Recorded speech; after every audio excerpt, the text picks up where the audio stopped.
in terms of the whole piece about your environment when you're working from home, once you've connected, you've spoken to some people, one of the things I find is that people don't make a distinction between their work and their home, because suddenly they're just thrust into this place and this space. So for myself, now I am sitting in my office, so I know when I walk out there, I'm into my living space, but even so, I still, many years ago, I call it the threshold, where I know that when I walk over that threshold, particularly at the end of the day, so once we finish this call, it's going to be around 8:30 in the evening for me.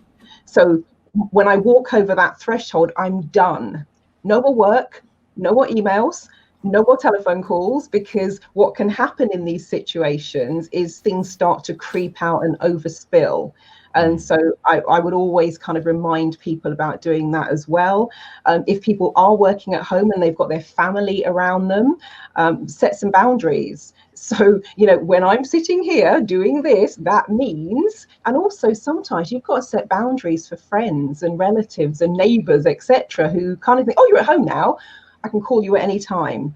I can text you at any time. I can FaceTime you at any time. And that's often if you are in a job and your job now is just to do the same job, but from home, it's not necessarily that free and easy, as people are starting to find out as well. So I would say once you kind of understand the flow of your work, set the boundaries, tell people what's in, what's out, what's acceptable, what's not acceptable, and the parameters in terms of timings, because all of those things can then create a bit of stress if you haven't got them managed and if you haven't got them handled.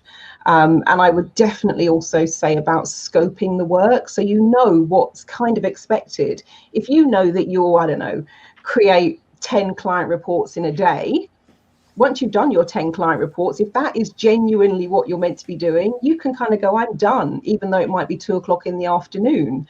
And I think one of the problems is people overwork because they're afraid of being caught out for not working. Yes. And that in itself is also a problem.